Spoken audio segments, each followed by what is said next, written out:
In this video, I'm going to give you the simple reason why you should try b6 against everything with deep black pieces. And it is because you are going to see this setup over and over again. And you'll be like, wow, light squares. What the hell is this? Who cares? This looks fine. Okay, I'll come to why this is dubious. How do we get here? First of all, we have e4, b6, following Lawrence Trent's chessable course, b6 against everything. I bought it. d4, take over center, very principled thing to do. Bishop b7, the e4 pawn is hanging. And now let's put up a graphic on the screen, Lichess database. This has been reached almost 21 million times in the Lichess database. And look at the third most popular move. 1 in 5 players, 19%, let's say 20%, play d5. 1 in 5. 1 in 5 players do this. Let's go back. Let's put a graphic up on the screen right now. The Masters database, this has been played 2,000 times. Only 10 games with d5. Basically 0%. Top players understand you can't do this. However, you and me, down in the gutter of chess, you wouldn't understand this. 1 in 5 players play d5 and you'd be like, well, what's so bad about this? Look at my stats on this. Started playing b6 against everything recently. 29 games, winning 70% of games with the black pieces. You might as well resign when you play against me. And so, what's the problem here? Because after e6, c4, most popular move in the Lichess database, bishop b4 check. And now, bishop to d2, most popular move. Critical move here is queen e7. We want to try and create threats here along this e-file. This is a critical move. Queen e7, found in Lawrence Trent's course. And you'll be like, oh, yeah, forget openings. Just do tactics puzzles the whole time. No, guys.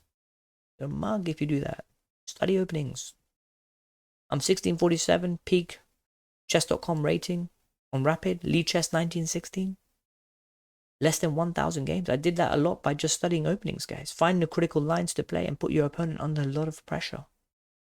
And so in this position, what white needs to be doing is playing bishop takes b4, queen takes b4, check. And now if they don't want to lose this b pawn, they got to play a queenless middle game. They don't want to do that. Knight to d2, free pawn, guys, free pawn. Free pawn. No poison pawn here, free pawn. So in this position, they see all this and they just play this move a3. Looks innocuous. Harmless. White is busted almost. Bishop takes d2. And now I want you to pause the video, guys. Okay, here's a challenge. Pause the video and try and work out what the top engine move is in this position. Try and work it out. Okay, I'll give you a few seconds. Okay, pause the video. All right, now I'm going to turn on the engine. Look at this. Look at this. King takes d2. Who else can play king takes d2, guys, in this position? Let's put a graphic up on the screen. This has been reached in the Lichess database 7,000 times. Only 42 games went with king takes d2. All cheaters. And so, the most popular move in the Lichess database, knight takes d2, is not great. But the most popular move here is queen takes d2. You can look into knight takes d2. We have e takes d5. And it doesn't matter which way you look at this, black is going to go up 2 pawns. Okay, c takes d5, most popular move. And now queen takes e4, check. They blocked the check, bishop b2, and now queen takes d5. White has lost central pawns, guys. Black is up 2 pawns. They deliver this check. And now this is a move, this is a move. The best thing to do in this position, maybe, is queen e4. Because there is a threat here on g2. And now white has to play a queenless middle game. White has to do this. There's too much of a threat here along this diagonal. And so what? You're going to play a queenless middle game here, guys. With 2 extra pawns. This is about as close as you're going to get to free elo. Free elo, you see all those clickbait videos on YouTube, free elo this, free elo that. This is free elo, guys, with statistical evidence using the Lichess database. And so this is all happening because they played d5. And in this position, what does the engine want you to do?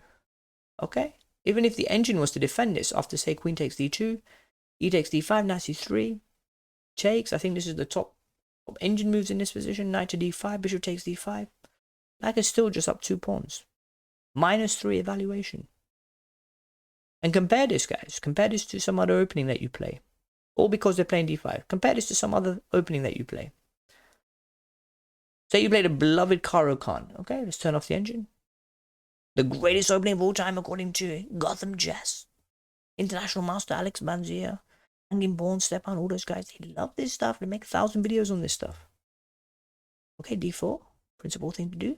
D5. And now let's open up the lead chess database. Remember the third move before was D5, which was dubious, overextended pawn.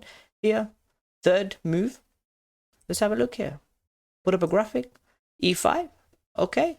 If they play E5, advanced variation, totally solid. E takes D5. Exchange variation, totally solid. Knight C3, mainline stuff. Knight D2, often transposed into mainline stuff. F3, fantasy variation, tricky line for black, but fundamentally white is fine. And this is what happens when you play the major openings. People navigate out them easily because they just see this stuff over and over again. People don't see B6 a lot. And what's wonderful about this position is that it's so transpositional. Right, so let's say they open up with D4. They play D4, B6 now. They can still play E4 in this position. Bishop B7, D5. Let's say in this position they play C4. You can still end up where we were before. Bishop B7, D5, E6, E4, Bishop B4 check, Bishop D2, Queen E7, and we are where we were before in the video.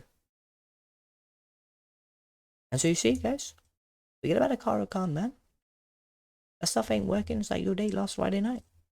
And so very finally, you'll say something like, whoa, Hikaru Nakamura said B6 against everything is only for strong players. I saw some comment on my channel where somebody was saying that to me. And the whole problem with listening to top players sometimes is that they're just talking about their experiences with other top players. When Nakamura plays online chess, he's not going to see D5, guys. He's not going to see this. We have statistical evidence for it. Put up the lead chess database here. Let's take out all of the players except for 2500s and above. Okay, so this is all online games for the strong players on lead chess, right? And have a look at this position. How many people play D5? Similar to the Masters database. 700 games out of 78,000 games. 1%. 1%. Strong players understand that they're going to play this. The rest of us, 1 in 5 people. 1 in 5 people play D5. And this is just asking for a lot of trouble, guys. White is in a lot of trouble. Hope you enjoyed that video. Thank you very much for your time. Leave a comment below.